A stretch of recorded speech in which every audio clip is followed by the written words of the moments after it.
What's up, everybody?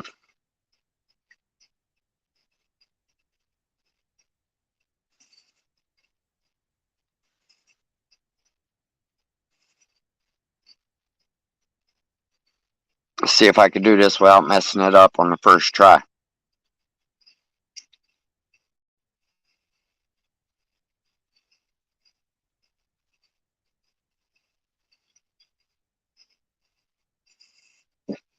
All right.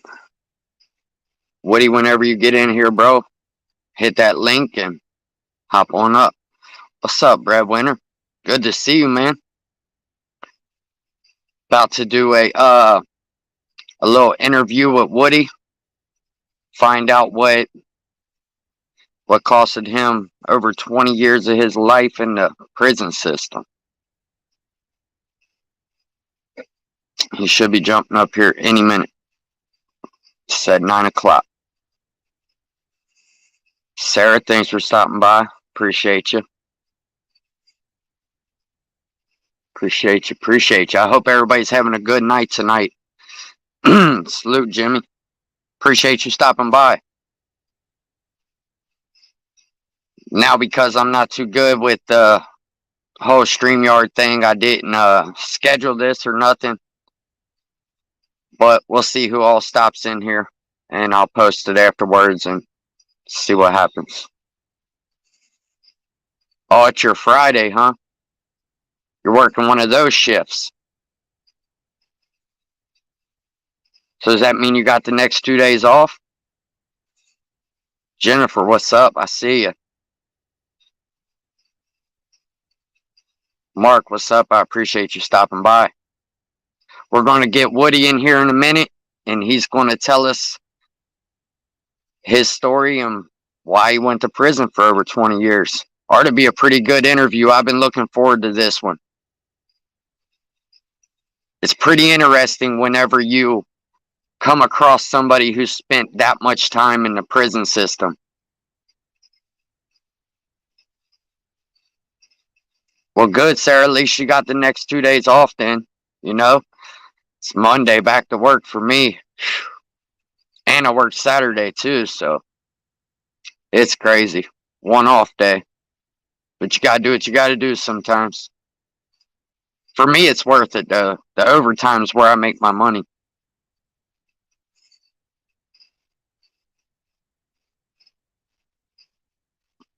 But yeah, I hope everybody had a great weekend and is having a good start to their week.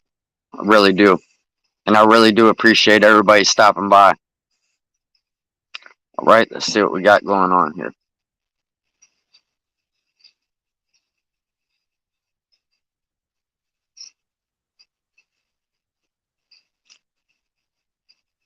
Yo, What's up? what's up, man? I can't see myself. I don't think I'm up on the screen. Yeah, you're up on the screen, but your screen is black. I can't see you either. Hold on. Let me see what I got to go on. Hold on. All right. Let me see how I do this. What do I Yeah, go like? Boom. There we go. yeah. Now your avatar's up there. I'm trying to come in. I don't know how the hell to do this. I don't either, so I'm no good at helping you. Normally, I ask people in the comments. I'm for real. I, hey, I should be practicing this stuff on the weekends or when I get spare time. Hey, I'm gonna So, leave. I'm gonna leave the studio and come right back in. all right, guys, we'll get it. We'll get it figured out.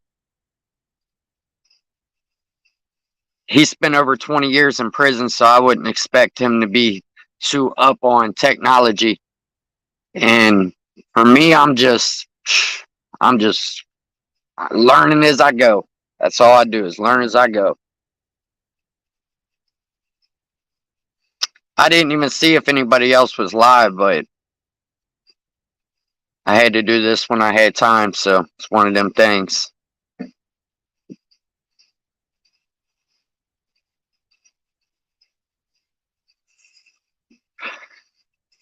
Then whenever this is over with, now I'll private it and edit it, make it a real video.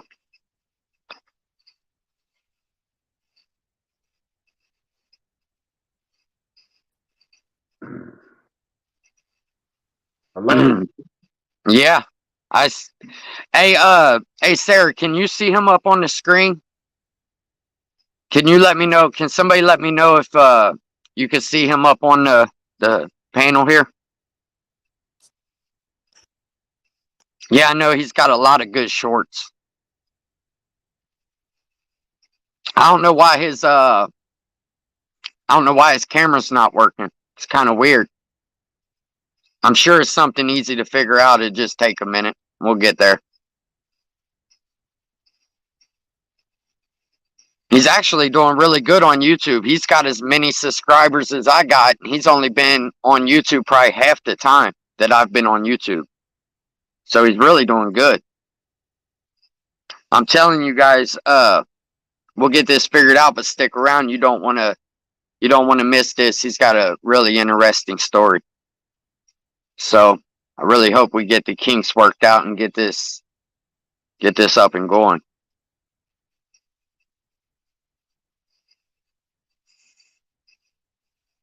But I'm no hope to being able to help him figure it out either.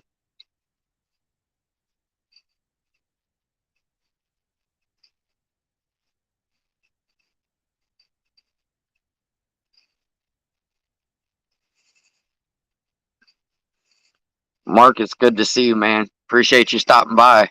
Hope everything's been going good for you. I haven't seen Big Weeby live. I actually texted him today. He never got back to me, but I asked him if everything was all right. I'm not used to him taking this many days off, and I look forward to him going live all the time.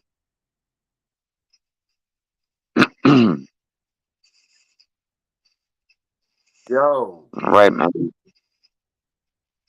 What's up? I don't know what is going on, man. I don't know how to work this right Can here. you let me ask you something? Can you see yourself? No. Oh, okay. Um, let's see. You should just be able to hit the camera button right there and choose if you want to show your face or have your avatar. But you know what? It looks like right now your camera should be on right now because it's not your avatar. And I'm pretty sure the only thing you can do is either your picture, like your face, or an avatar. I don't even know what's going on. Yeah, I'm trying. Try restarting your device. Okay, hey, it's telling me to restart my device, so I'm coming right back in like 2 minutes, man. Y'all be patient, please. Yeah, no big deal, man. Do what you got to do, buddy. Sean, what's up?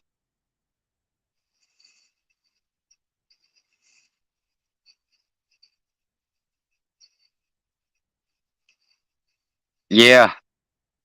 Yeah, I think he's going to start on his channel. I think he's going to start telling his prison stories because there's an audience for people that are curious about people that's done time before.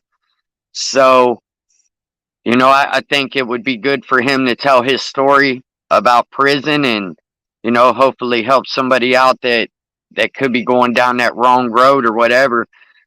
If you Hey, man, get out of the window. I'm on live. Kids, what are you gonna do it? But anyways, yeah, I feel like it could help somebody if he tells his story. It's okay. We got patience. Hey, I appreciate you guys for real. I've been looking forward to doing this one though. I'm always curious to meet new people and hear their story. And I heard a little bit of his story because he did an interview with Jay Williams, Let's Live Life, and uh, he actually spent, I think, a couple years as cellmates with Jay Williams.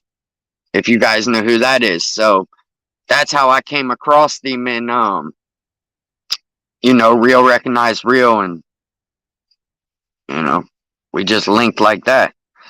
But he will be telling his prison stories from what I understand on his channel. So I'm just trying to introduce him to some of my subscribers, some of the people that watch my videos. Hopefully they'll go over there and watch his videos if he can get his camera figured out.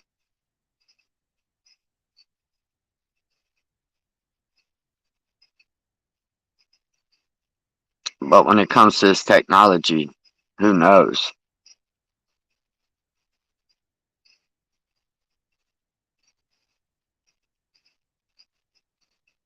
Boom. Start my camera, my whole device, so I just turned it off and cut it back on. So what's going on, Yep. man? How you doing? That's good, man. Perfect. Yeah. Hey, Yeah. it's all How's it's all right though. Hey, between me and you with this technology, it's a wonder that we even made it this far for real. Yeah, I'm definitely lost. I'm definitely lost, man. I'm totally definitely lost, man. Yeah, and a lot of the stuff on this, man, I figured out. Oh, he backed out. I figured out on my own. Come on back up, Woody. You kicked yourself off. Don't worry out. Yeah. I don't know what's going on, man. We having technical difficulties. We'll get it right. All right, man. Yeah, that's good. But so check this out, man. I've been looking forward to talking to you all day. I was just sharing with some of my subscribers that to go over to your channel and check out what you got going on over there. A lot of them are familiar with you. Have seen your shorts and stuff, and I told them I'm pretty sure you're going to start telling your experience also through the Yeah. system.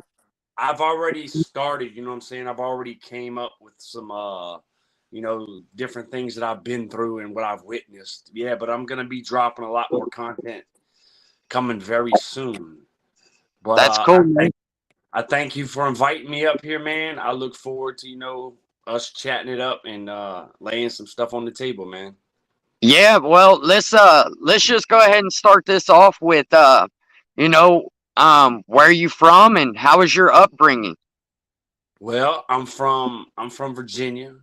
My upbringing was, it was pretty good. I was raised by my mom. I had a step pops, and my step pops, he was there for me. He taught me everything I need to know as far as working with my hands and you know how to become a man. But he wasn't much of a disciplinary person for me. He didn't really think that was his place to discipline me growing up. So the troubles that I got into, he kind of like, what I'm saying, step to the side and let my mom, handle them situations. Right. I can understand that though, because he's a stepdad and he don't want to be too pushy or something, or I could get that. So basically you had a mom and a stepdad around growing up, right? Yeah. So I mean, we might as well. How old was you when you first started getting in trouble? Shit, like 10 years old. uh Really? yeah, me and one of my buddies, man, we had stumbled across a dead body outside behind the McDonald's down where we live at. And so we went and, called the police after we inspected the body, like kind of kicked it, whatever. And to make a long story short, the police showed up. They told us to leave. We circled around to the projects on the other side of the little ditch where he was at. And I had went home and got my dad's Polaroid camera. And I started taking pictures of the dead Oh body. yeah. So that right there landed me, put myself on probation. And that was the start of me going downhill, bruh. So they actually charged you for taking pictures, huh? Yeah, I forget the exact charge. Maybe tampering with a crime scene, potential crime scene, doing something. It was something weird, but had to go to court, but I ended up getting put on probation, and it didn't take long after that things were just going downhill. So did you start, you know? using drugs or anything, alcohol, marijuana? What was Well, that? growing up, I had two older siblings, and they always had the crowds at the house when mom and pops were gone. And, they were doing their thing. And they always used to think it was funny, like blowing shotguns in my face and, get me high, whatever the case may be, when I was at a young age. But I didn't start actually using drugs myself until I was like 15. That was my first introductory to, me doing anything hardcore, I guess you could say. And, it went from there. It spiraled way out of control. And I ended up getting in some more trouble. And I went upstate. Had to do I think a 12 to 18 month sentence as a juvenile. And, I went upstate and my whole attitude exacerbated and went from down here to up here, you know what I mean? Yep. And I just thought I was the shit. I didn't have a care in the world. But yeah, so, being locked up in a juvenile facility, you learn things. You ask questions, you talk to people, you meet people, and you learn what they're locked up for. And you learn the game by mouth. And then when I got home, I wanted to try some of the things that I learned, and Yep. it's like that. Yeah, I was like a sponge. I thought it was cool to be locked up. It was fun. Being locked up as a juvenile here in Virginia, it was fun. It was Right. fun. Yeah. Fighting all Yeah. the time, fighting all the time, sneaking out, trying to, what I'm saying, bringing cigarettes from the visiting room, and just being a little hoodlum, in prison. I mean, juvenile prison. Right. So, I mean, most of the time when you're starting off in juvenile and stuff like that, and you're it's supposed to be rehabilitation, but really when you do time as a juvenile, it almost prepares you to for the big leagues to become a criminal, doesn't it? Well, yeah, it depends on the person in which you are, because you got some jitterbugs. I call them jits, young cats that go upstate and they get shook and they never get in trouble again. But somebody with that I grew up on the streets. I did an interview. I was I don't know if you know what a latchkey kid is, but I was a latchkey kid. Growing up. And meaning by that, it's like Mom Dukes and them worked all the time. So when I came home from school, nobody was there. I had my own key to get into the crib. I would get in the crib, make something to eat, and hit the streets running, head first, Yep. and wouldn't get home until 9:30, 10 o'clock. And that was at an early age, because when Mom Dukes and Pops got off work, they may stop at a friend's house or go down to the local pub or something like that, have a few drinks. And I would make my way up there and, just running the streets as a juvenile. And, you learn things, and, the things that we learn, ain't good. So, Yeah, it kind of goes hand in hand with partying the streets, and then normally it leads downhill from there. I've seen it, listening to a lot of these prison stories and talking with people. It seems like it always starts with that, with parental guidance really not being there, or being allowed to do stuff that other kids ain't allowed to do, and then you're out running around, and then boom, you're in trouble. That's how. So what? How old was you when you started really doing time? No, your first, time in prison, adult prison. uh, I did a little skid bid in the 90s when I was 18. And I think I did like maybe 26 months, like 26 months, a little over 2 years. And came home with the mindset of, what, I'm gonna do right. And was doing good. My step pops had just passed away, so I'm coming home helping Mom out, picking up the pieces where he left off. He had cancer, man, so he was real sick. So a lot of the projects in which he was starting, I came home and helped Mom with them. and was doing good for a long time until I went to a party and met up with one of my little homeboys, and went out on the marina and stole a boat. Yep. Really didn't think of it as stealing. The keys were in it. It was on. There was nobody on it. And took the boat out for a little joyride. Next thing you know, out in the middle of the harbor, out in there, going by the Hampton Roads Bridge Tunnel, see these spotlights coming, and it's the Marina Police, and they're boarding the boat, and I took the rap for everybody and ended up getting an unauthorized use of a boat. And so from there, I bonded out on that like Sunday. It took me about a day to get out, and I didn't call my mom, nobody. I didn't let anybody know where I was at. I had called this one girl that I used to talk to, a friend of mine, and her and her mom come bonding me out. So I went to their house and formulated a plan, called my homeboy in Florida. He lived in Miami. And he said, come on. The very next day, I'm sitting up under a palm tree drinking a margarita, And Yes. that was my life. That was my Was beginning of my life in Florida, Yeah. So was that a felony charge or was that a misdemeanor Yeah, charge? That it got was you? a felony. If I would have been in there on that Monday, I don't know where you're from, but if you get arrested over the weekend, like the POs get a report of who's been arrested over the weekend. Yep. So if your name pops up, they're gonna hit you with a PB-15, which is a probation violation. Yep. Nine times out of 10, they'll know on that Monday. Some may not check it, but I know, like, I've heard stories where people, they check it, boom, next thing you know, you got a violation. The sheriff's coming and looking for you, and shit ain't good.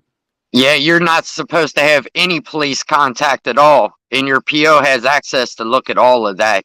And if you do, you're supposed to tell them, but who really goes and tells them? You just kind of wait to see if they find out, Yeah, yeah. But so was that your first felony charge as an adult? Um, I think it was. I think it was my first felony. I believe it. Yeah, I believe it was. It might. It's been so long ago. I think it was my first felony. You know, but Right. yeah, that no, no, no, that wasn't my first felony. No, because I went to prison. I went to prison. I went with one of my homeboys' girl had worked at this place called West Telemarketing, and she stole a bunch of credit card numbers. And Yeah. yeah, we was blowing it up, QVC, Spiegel, JC Penney catalogs, and having it all delivered like a dumbass. I had it delivered to my house, and got pulled up on, and next thing you know, I'm in handcuffs going to jail. I had like 100 charges at that time, combined, but ended up pleading out to 2 charges, and that's what I went up. That's what I went to prison for in my first bid. Was So I'm taking it that you didn't have a whole lot of trouble the first time you went to prison. You did you get into a lot of fights? all right. My first bid, all right, I went to a place called Southampton, the receiving center, and then I went across the street to the main unit. And back then in the 90s, it was called, they had the tennis shoe mob. And the tennis shoe mob was nothing but a bunch of young jitterbugs running around with Buck Roger dates and causing havoc, and they put them tennis shoes on you. But me knowing everybody in my area from my area is at Southampton, I growed up with a lot of these cats. So I never had any problem with nobody. Even me being a white boy in prison, I've never had no problems. Yeah. Any of my bids, I've never once, been pulled up on, ain't had no static, none of that. It's just how you handle yourself. You've been to prison, you can walk unscathed if you so choose to do so. But I ain't no pushover either. Let's get that straight. Right. My new life with Woody is me being humble. I can be very violent, which my past says it can be. But Yeah. that's not who I am today. That's not who I'm going to be tomorrow. Right. And it's a part of my life. So I have to, come to terms with the person that I used to be. You know, Yes, exactly. my first bid, I used to have 5 words for people. You know, you get riffraff with me, you get side talk with me, I would say, take it to the cell. Let's go. Yep. 5 words. You Right. know, that was my Yep. 5 words. Take it to the cell. Yeah. And you know, you handle your business. You get whoop, you get whoop, you whip, you whip. I'm Yeah. not invincible. But I'm never gonna back down from no man. I don't fear no man. I fear God now. It's You got to know, be that way, especially if you're doing time. And the reason I ask you that is because I know here in Cincinnati, now when I first got locked up, I was only 125 pounds. But the good thing for me is my family was all through the system. A lot of people, if they didn't know me, they knew my family. right? So I could normally just drop names or something, but it's not really going to matter because if you're young and you're white and you're going into the system around here, you're not going to be able to avoid it. It's going to happen. They're going to test you, and and if you don't stand up for yourself, you're going to be in for it. It's going to be Yeah, a long day. it's the same way here, but it's even worse in Florida. My Yeah. first day in prison, literally my first day, I had a dude hang the phone up on me. And Oh. right there in the vestibule, I smashed him. You know what I mean? But at the end of the day, he was going through some situations with his family, and he seen a culprit, me, at the phone. He hung up on me. We get to wrecking, and I smashed him. But months later, him and I, we became, you know what I'm saying, good friends. Sometimes you have a squabble with somebody, but then again, you don't know that person until you get to know that person. So him and I, we used to kick it on the rec yard after that, because you get in fights with people, you're still going to be on the same compound as them. Right. Yep. You still gonna be on the compound with them. You still gonna be in the same dorm with them, Ain't unless you're it? gonna be some pussy boy and want to check in or something.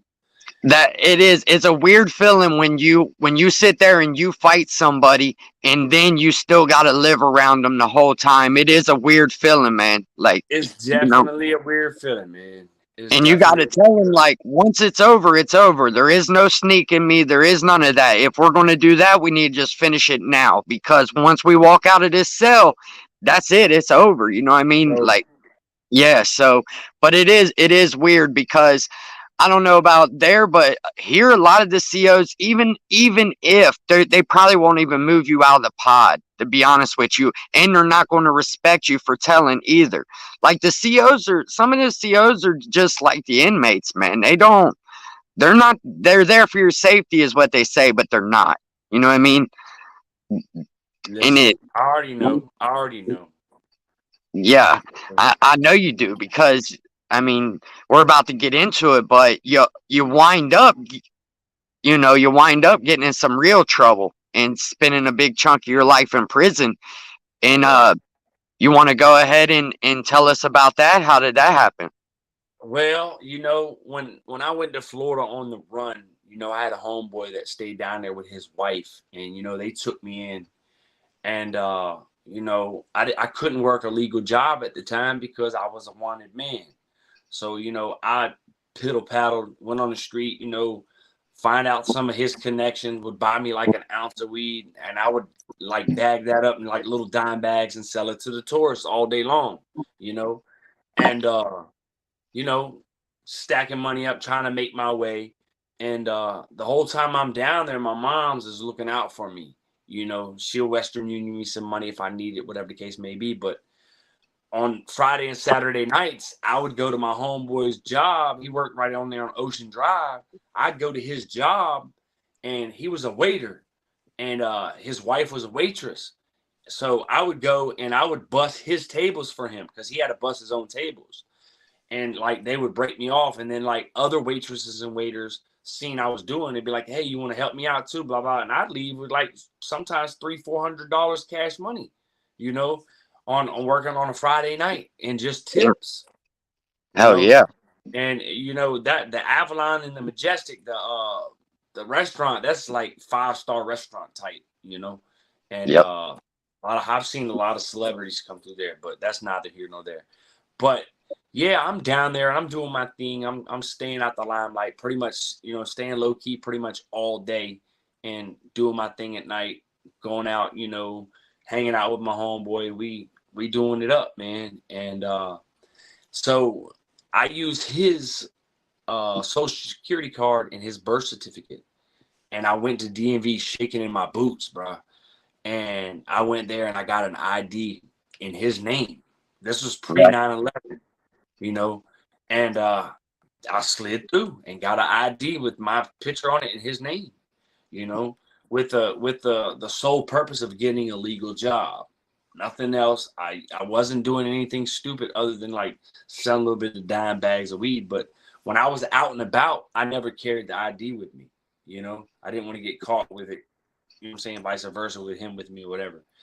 And so I landed a job tying steel, rebar, a rod buster, and you know, doing my thing there, working every day, Monday through Friday, sometimes on Saturdays, and got in with some of the guys that I work with, and that was a bad crowd. You know, from there I started, what I'm saying, sniffing coke, doing my thing. Now I'm starting to develop a little habit, so I'm making the plans to sell some so I can get high for free, you know. And then next thing you know, it leads to heroin. And now I'm getting dope sick because I'm getting high all the time, but I'm working, You're productive. If you high, you're productive, you Yep. know. So long story short, man, one of the guys that I got into business transactions with, man, stole some money from me, man. And, you know, I'm not gonna go into the total details, but it ended bad for him. And I took his life, man, over $6,000, man. Yeah. $6,000 cost me a potential death penalty. And I was facing the death penalty. Uh my victim's family actually is the one that saved me from getting the death penalty. I done the interview. Y'all can go watch it on Jay. I talked about a lot more in his in depth, but my victim's family said saved me from the death penalty. They saved me from a life sentence. Mhm. They knew that their loved one wasn't doing the right thing in life like I wasn't. you Right. know, Right. and they saw the situation as it was, and from day one, man, I was remorseful over that, man. I didn't want to take it that far, but like I was already, what I'm saying, heated after the situation. That was all the money I had, So you know. let me jump in here real quick, and if I ask you anything you don't want to answer, just Yeah. pass or whatever.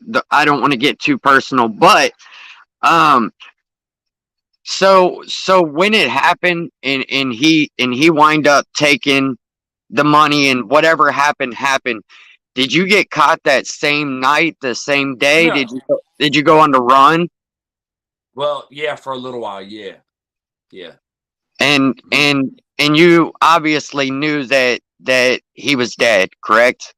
1000%, bro. Okay, so how did that feel being on the run, knowing that it's going to lead back to you, and they're going to know that you're going to go down for this murder? Well, after it happened, man, I took his car, I dipped, right? And I was calling my mom the whole time through one of her friends, you know, and so I called her to get in touch with my mom, tell her to send me some money. So my mom's friend was like, "Hey, your mom wants you to call her directly. Call her now." So I call home, I'm like, "Hey, what's going on?" She was like, "Baby, you got to turn yourself in." I was like, "What do you mean?" She says, "The police were here last night. They showed up all the way in Virginia, the Hampton, you know what I'm saying, looking for me, Yeah. you know, and, they put my mom in a very compromising position. And I didn't like the way that set with me. And, so I stemmed all that day thinking about what I want to do. So I called mom back. I was like, if I'm going to go turn myself in, I'm not going to turn myself in by myself. I got to have a lawyer. I'm not from here. I've never been in this type of trouble, but I'm walking in the police station with an attorney at hand, Yes. For something and like that, yeah. yeah, Exactly. so mom, we found a lawyer, and I met him at the parking lot of a grocery store, bro. And we rode around for a little while. He took me to lunch. I told him the whole rundown. We get to the police station, and they were like, "Well, who's he?" Like talking about me. Like, what's up with him? Why? What are you here for? Well, I wasn't wanted per se. I was wanted for questioning Yeah. as Right. a person of interest. Yes. You Right. know? And I guess one of the detectives had come from the back and overheard this conversation, who was dealing with my case. So that's when all that transpired. I went upstairs, and pretty much my lawyer was like, nope, he's not answering that. Nope, he's not answering that. And only thing I basically told him is who I was, where I was from, why I was in Miami legally. Like, originally why I came to Miami, which I was on the run. I didn't hide that because they already knew it. But I beat him out of a pizza. uh, Yeah. I I mean, beat him out of a pizza and a pack of cigarettes, so But you didn't wind up admitting to it right then and there. You no, let them no, never did I make admit them to do it. Nah, it. I didn't. No, absolutely not. They formulated their own plan, their own scheme, their own words on the arrest affidavit, and that's what I went to jail for that first degree murder, you know, and that's what I went to jail for. Is So that did they arrest you right then and there during oh this interview? you do not pass go, do not collect $200. They had me. You think they Right. let me go? Yeah. Right. Because I know most of the time they got to do their investigation, they got to tie everything up, and then most of the time if you don't cooperate, they can let you go until they get all their ducks in a row, but they wasn't letting you go, huh? No, they didn't let me go because they didn't initially charge me that same night. They held me on that probation violation for 10 days. Oh, You see what I'm gotcha. saying? Yeah. Gotcha. Yep. So that's what initially held me, and then I can't recollect exactly how long it was after that they served me. They took me down to the magistrate video court and arraigned me for it. But I knew it was coming. It was inevitable. You know. So did you wind up taking it to trial? Did you plead out? How did that go? Well, I was going to trial. My people hired me an attorney, and because I was facing the death penalty in Florida, it's a standard protocol that the state appoints you a death penalty lawyer. You understand, that specializes nothing but death row, death cases. You It's the know, highest you can it, get. yeah, my lawyer would handle the trial situation, working with the death penalty lawyer, but during the phase of the death penalties, that's when he would come into effect and represent me. And he was a high-profile lawyer out of Miami. Wasn't the public defender's office or anything like that. They get the best of the best to come represent you because you're Yeah. fighting for your life. But I had went. I think it was. I don't know, maybe a year or so after that, they had set me in Florida. They give you like a paper that shows you that they're going to offer you a plea. So Yep. 9 times out of 10, they may offer you a plea, or they ain't. They'll just take you to court and say that the state, Your Honor, declines to offer the defendant a plea at this time. Okay, we'll set it off for trial. Boom. So, but my first plea arraignment that I went to. Now, mind you, prior to this, my victim's family already knew I was facing the death penalty, knew potentially if I was convicted and didn't get the death penalty, I would serve a natural life sentence. And I went in at the age of 23. And they knew all that. So they went to the prosecutor's office, and, they were devout religious, through and through. Yeah. And they were working behind the scenes the whole time. And so when I went to my first plea arraignment, they said they're gonna drop it from first degree to second degree murder. And so they dropped it from first degree to second degree and offered me a 60-year plea. I said, no, 60 Oh, years now. 60. Ugh, Yeah. No. that's life. That's life, basically. Still life, Yeah, it would not have the been life. life. I would have been 80. I would have been 80 when I got out. Ain't no way. Right. So I said they set me off for trial again. Boom. Next thing you know, I get another court date for another plea arraignment or whatever it's called. And went to court. They offered me 40 years. I said, no, I'm not taking it. Now, mind you, the pod that I'm in, every single body in that whole unit is in there for a punishable by life or death charge. Yep. You understand? Everybody's in there by punishment. In Florida, they call them PBLs. Yep. So every single body is in there is facing PBL or the death penalty. Yeah. And so I said, no, I'm not taking it. So I go back to court again, and they offer me 30 years. And I said, no. So the prosecutor, I'll never forget her name. Her name was Hillia Katz.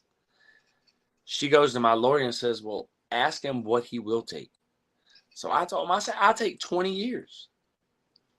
So, I go back to the jail. My lawyer comes see me, about a week or so later. And he was like, look, she says no on the 20 years. She says, for you, this is your last and final offer. You take 25 years, or if you take it to trial and you lose, I'm going to give you a life sentence. So I said, wow. So I said, can I get 24 hours to think about it? I want to call my mom's and talk to her about the situation. Absolutely. And I've done heard from people in the jail. You hear people that try to stretch it as long as they can, try to get the best deal they can, and it backfires on people because when they say, hey, look, you better take this, or what I'm saying, they're bluffing. But 9 times out of 10, they ain't bluffing. And I've seen them come back from court with their head hanging down low, thinking, damn, I should have took that time. Because now, now your release date is 99, 98, 99, 99. Yeah. You ain't never going home. You're going home in February. Yep. And so my mom was like, you're young, son. You still have a chance. You can come home. You still can get out. Yeah. So I got in contact with my attorney. I said, where do we sign the papers at? And I honestly think you wouldn't have got a better deal than the 25. I think that was a pretty smart move on your part, honestly. Yeah, because I'm a gambler. I like to gamble, but I ain't trying to gamble like that. Not with your life either, man. No, hell no. I can't. I would have been a fool. They would have hit you. They would have hit you with that L. They would have. I guarantee you, they would have. They would have. Yeah. You would have never got out. No, my guidelines were. I think it was like my guidelines were 24 point something to life in prison. In Florida, they sentence you upon that guideline. They can sentence you to that. They can have mitigating circumstances that they can sentence you lower if they so choose to do so. But 9 times out of 10, they're going to go to the higher range and probably would have sentenced me to like 40, 50 years. I don't think they would have. I'm not going to say I don't think, but 9 times out of 10, I don't think that she would have gave me a life sentence, but I think that it would have turned out to be a life sentence. Yeah, with so many years. I mean, even like you said, even if you'd have took the 40 at 23 years old, man, you're still looking at 63 trying to come out of prison. What are you going to do at 63 coming out of prison? Not again, man. No, it's pretty much over for you. I'd say you did the right thing, honestly, man. I would have took it too. Yeah, I had to. I had to take it, man. Understand, man? I had to. And it was only 5 more years than you was asking for, really. Yeah. 85%. 85% is the time down in Florida. So how much time did you spend throughout the whole everything until how much time you spend in the county till you actually got to prison? a year and some change. A year and It's some not change. that bad. It's not on a murder trial. That's not that bad, really. No. Um. So where did they wind up sending you to? I went to South Florida Reception Center my first for reception. I got sentenced like on a Tuesday. That Friday I was in prison. They came and got me that fast. That's They not don't play bad. in Florida. No, they don't That's, play in Florida. They come get you ASAP. You get sentenced, they get you out the jail ASAP. And yeah, yeah. because some people they could stretch them out in that county for a while, even after you're sentenced. You just want to get there and get to where you're going, and they'll sit there and hold you forever in there. Yeah, Florida's not like that. They get you up out that jail. At least in Yeah, Miami they do. At least in Miami they do. yeah. Yeah. So so you walk into prison, man, with 25 years you got to do. Does that make you more humble or does it make you more rowdy? I was rowdy. you Yeah, know, I had a Buck Rogers date, man. I just didn't care. Like, what am I gonna do? I'm young and I got a Buck Rogers date, and I wasn't scheduled to go home until 2027. So you do the math. and, and you You know, can't let nobody play with you no, because that's gonna no, be your sorry, life for the next. 2026. My bad. Yeah, I wasn't. No, ain't gonna happen. You Right. know, And that's your life now. That's your house. That's where you're at now. yeah. And you gotta now when you got in there, was there people in there that you knew from being locked up? I mean, was it all new people to you being there? It was a lot of new people, but yeah, I knew some of the guys I was in jail with. When they do a prison run in Miami, there's probably 40, 50 of you that's leaving at the same time. So you're riding with a whole bus full of people, Right. from jail. And seems being at South Florida Reception Center, it's not but a hop, skip, and a jump away, and you're there. But it's crazy Well, when you look outside the prison gates and you see palm trees. yeah, no kidding. Yeah. And Yeah. just from being on YouTube, I've heard how rowdy Florida prisons are. You know, the worst of the worst, actually. I mean, they blow anywhere around here out of the water from the stories I hear. So was there a lot of knife play in there? Was there a lot of people like? Lots of knife play. Let me tell you this, bro. Every single day that I was in prison until I got to the point where I said, you know what, I'm changing. This is in Florida. Every single day that I was in prison, I carried a blade on me or I carried a knife on me. Everywhere I went, without Yeah, fail. Without fail, I did. Every single place I went. You had to. like, You had to. You had officers walking around with ice picks in their pocket, bro. yeah. They would have them in their pocket and stick it through. I used to know a sergeant keep two of them in his pocket. You Damn. know, he Yep. showed them to you. He says, "Y'all got one. I got one too." Yeah. That's the whole thing. I mean, the guards probably know that 90% of these inmates are carrying right now. And that would be crazy. Very much so. You know. So I mean, I've always been okay with two men that have a disagreement, like you said, take it to the cell. Like I've always had respect for that. Um, but when you take it to the point of something like that, that's where somebody could lose their life real quick and Yeah. possibly never get out of there. So even though you're sentenced to 25 years and you're trying to knock them off the calendar, there's no guarantee that you're still coming home. There's no guarantee. My aunt, she's like 77, 78 now. She still lives in Florida. Bless her heart. I love her to death. That was my mom's sister. She would drive sometimes 4 hours, like every other weekend, wherever I was at. whatever prison I had to be at that time, she would come every other weekend and spend all day with me up at the visiting room. And she told me when I came home, she was crying on the phone and she was thanking God. She says, I'm going to let you in a little secret. She said, I prayed for you every day. I said, I know you did. She says, but there was times where I didn't think you would ever come home. Because Yeah.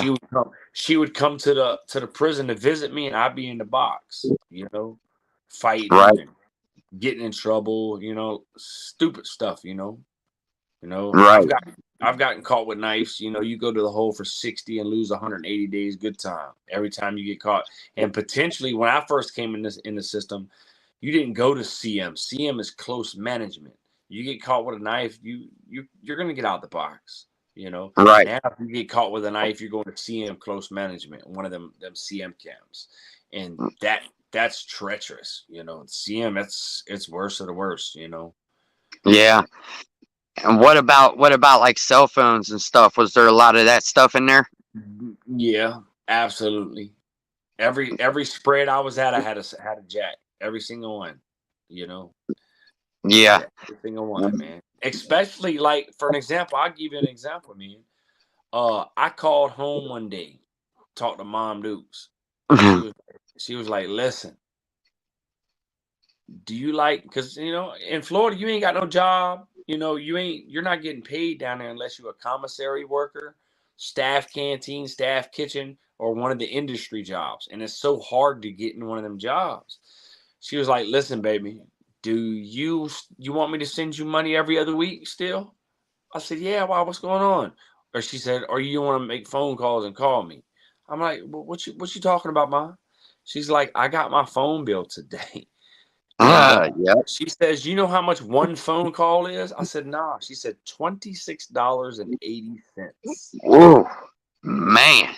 $26.80. And I A was phone calling call. Mom, and I was blowing the phone up at that time, you know. Oh, And man. I said, you know what, Mom? I said, I'll call you once a month. I need my hygiene items, I need my little zoom and wham whams, because Got to. they starve you in Florida. I came Yeah. up, I'm 220 some pounds right now. When I left the prison in Virginia, I was 240. So I've lost about 20 pounds since I've been home. And that's because you locked up, you eating a lot.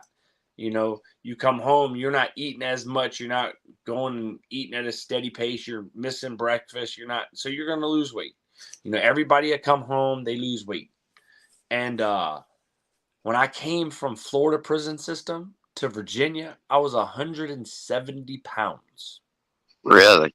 That's how Damn. much they starve you down there, bro. It's So if you don't have somebody looking out or something and you're just living off the food in there, you're done for. yeah, you done for. You know, Man. That, I stayed in the mix in Florida, man. I hustled every day. My motto is I'm trying to make $2 to $5 a day, anywhere from $2 to $5 a day hustling. I did everything, bro.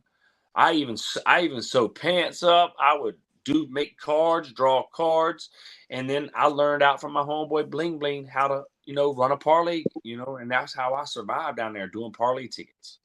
You know, right. ran my own Most parlay. people, yep, most people, you got to find a hustle of some sort. Hey, and you know what's crazy is that like I used to with my nephew and stuff, I would call home and he would set up the little DraftKings for me and I would like make bets and stuff. Yes, sir. This coming week I get to do it myself. I got DraftKings downloaded. I'm ready to go. I got $100 on the little my account already. I'm ready Yep. to go play me some parlay tickets. Hey man, there's people out here making real money doing that. Yeah, If I you're love good it. at it. I love it, man. You put $2 on a ticket, pick three straight up, man. You might win $100. Yeah. So Yep. I'm not gonna, I'm not. I ain't gonna be going overboard. I'm just gonna, play a few dollars here and there, and Right. my drop is college football. College football and basketball. That's where I get my best, my best picks at is them. You Mm. know, Pro Yeah. football is good too. I ain't gonna lie, but that college ball, yeah, that's where Yeah. it's at. See, Hmm. I don't follow the college ball too much, but I do like the pros. The thing is, like, if you know about a team good enough, and they be like, who you think's going to score the first touchdown or something Yeah. like that, like, or if you hit on one of those, man, $100 or something, you can flip your money on it. I'm still trying to learn how to do it too, because it's new to Ohio. We just got it like a year ago here in Ohio, where you can bet online like that. So it's still new to us, but there's people last year, man, that was winning money doing that. For real, if you know, Whatever you you can win. do, be mindful of this. When they do them little promotional deals and they say you get a free $100 or free $500 if you put this amount on there. It Yeah, seems good at first, but you better read that fine print, because if you play that and they give you like free $100 bet, and let's say you gambling and you win money off of that bet, yeah, off of their money, guess what? You they can't won't, collect it for a they won't year. let. Is that what it is? A year? It's a year. You better read. It's like maybe some sites are different, but like the general timeline's a year. So you got to let that money sit on there for a year, or basically you're just gonna gamble it away until you got nothing left. Yeah, I was You telling know. my dude breadwinner about that, because he gets into all that stuff too, man. He's really good about with the sports and stuff. And I was telling him that one of my friends, they gave him 200 for signing up, and he bet it, and he won. He thought he had him like $1,000, and then come to find out he wasn't able to cash it out because it was their promotion money. Yeah, So you yeah, can get it. It's just gonna take a little while to get it. You ain't gonna get see, it right then. I didn't know that there was a time limit on it, but Mhm. real quick before we leave the prisons, because I got to know, what was the gangs like in there? Treacherous, in Florida, when I was in Florida, the number one gang and everywhere I went was the LKs, the Latin Kings. They run the prisons where I was at. Everyone. There wasn't very many Bloods there back then. Right? There was a lot of GDs and some of the white supremacist gangs, and you had the Zopounds and stuff Yeah, like that. But pretty much every institution, it was the LKs, man, the Latin Kings. They ran everything, and then you had the MS-13s that came through. Later on in my bid, they came in, and that's one gang. That's probably the most violentest gang in all of the prison systems I've been in, because really. they don't come to fight. You Yeah, know, they don't right, fight. They come and right, stick you. right. So it's So all bad, but yeah, so did you ever wind up running with an organization or anything? You just never, not near like one. I got a bunch of tattoos on me, and ain't near one of them gang related, racist, none of that. My whole chest piece tells my life story, man. Basically, yeah, you know. man, and there's something to be said about somebody who can make it that long through prison without needing a gang behind them. That So if you were to take one guess, who you think did my whole chest plate? I know because I saw Oh, you the did? Yeah. video, but Yeah. Jay Jay was the Williams. tattoo man, huh? Yeah, he was the plug. Yeah, hey, Yeah. that's cool. That's cool though, man, because y'all was cellmates for a while too, so you can just zip zip zip. Yeah, Yeah. man, that's We would nice run being we would set up run with the till three, tattoo 4 in the man. morning. You know what I mean? Yeah, Yeah. and that's a So good hustle in there too, man. Like you can eat, if you can do tattoos, you can eat. So, yeah. you know, and from what I've seen, he does good work, man, and that's a big deal. But yeah, I've listened to quite a few of his stories, and that's when you got to West Virginia. You was actually sent there though, right? Like more Yeah. toward the end of your bid. Is that what it Yeah, was? I did my first 10 years in Florida, and I did my last 12 here in Virginia, not West Virginia, Virginia. Yeah, Virginia. Okay. Yeah. And then I guess that's where you wind up meeting up with Jay and everything.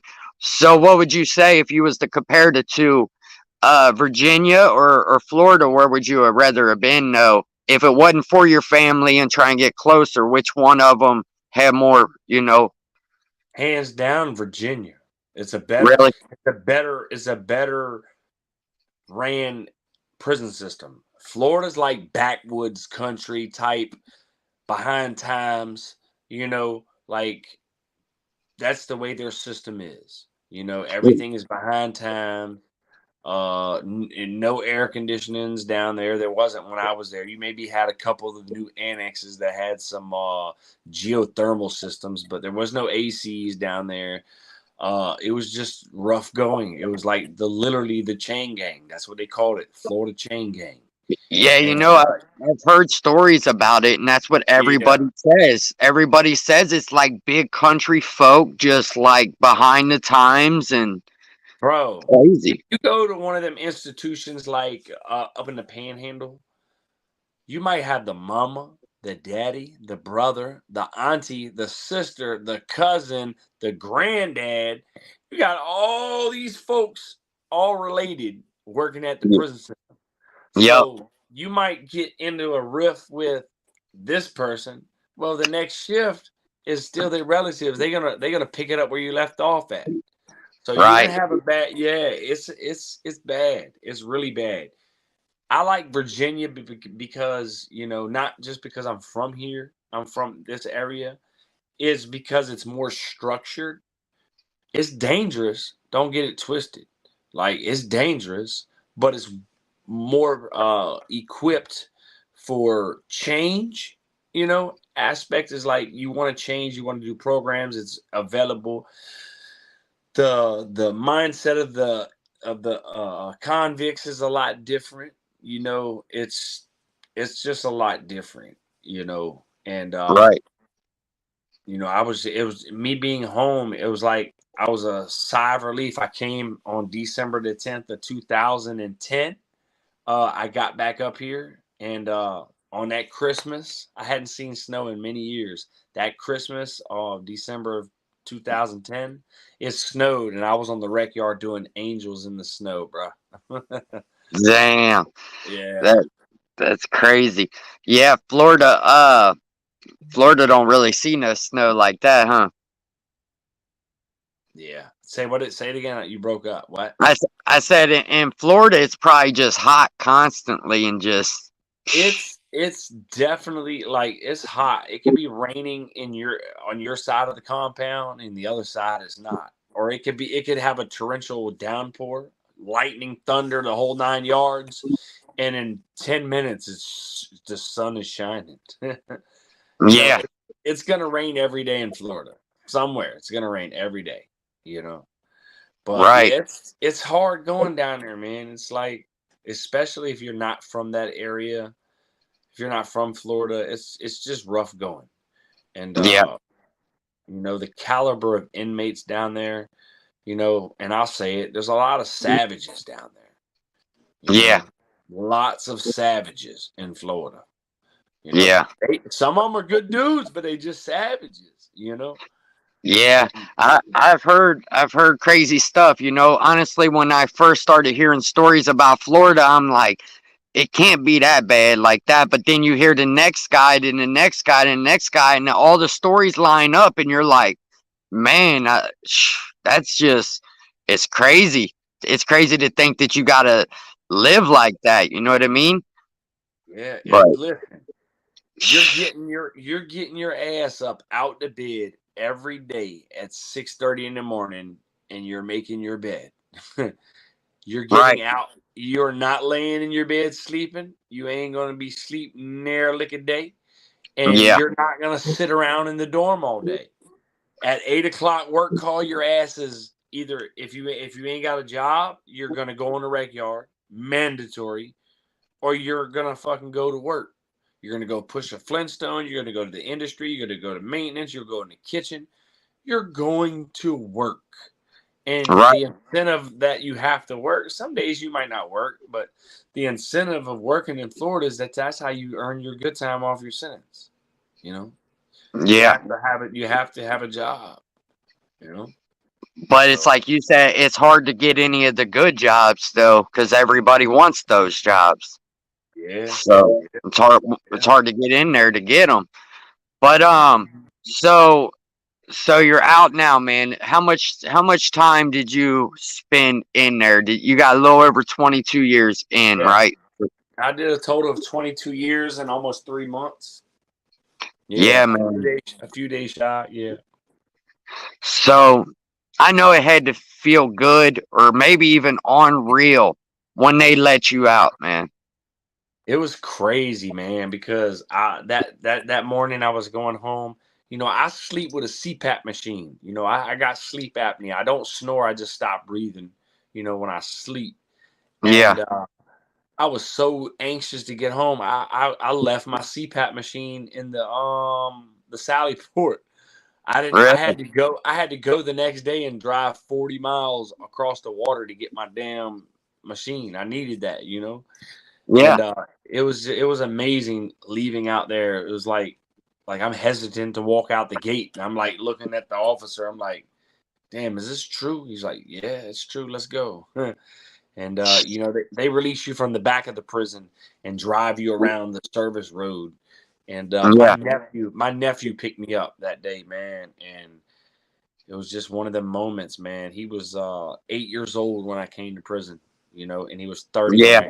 when I got And out. he's picking you up. That's He's picking crazy. me up. He was 8 years old, and like him and his brother, like they stuck by my side the whole time I was locked up, man. It's good, man. Having a family support system on the out is a big deal to an inmate, man. Especially when you're doing that much time. Yeah, It's good to have good family.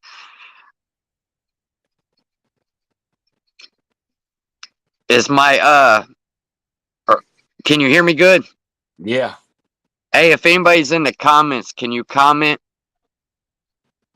Drop a comment so I can see that y'all still in there. I can't even see the comments. How do you even see the comments? If you wanted to see the comments, you would have to. There should be a little thing on your screen that says comments, and you should be able to hit it, and it's going to show them, but you won't be able to see us. It should be I down don't. at the Yeah, I bottom. don't. Yeah, I don't see it. It says Mike, Cam, chat, more, leave. So What I about ain't gonna. what about up top there? No, I don't have anything up there. All right, yeah, because the chat says we've had a steady 10 people in here, and ain't Yeah, nobody commenting forever. So hopefully everything's going good because between the both of us we wouldn't know. But yeah, hopefully it's all recording all right, man. But so you're out now, man, and you've changed your life around. Everything's yeah. going good. You got married. That's Got great. married. Yes, got married. That's a big deal, man. That's a big deal. Yeah, that's a big ring right there. That It's is a got big it, ring.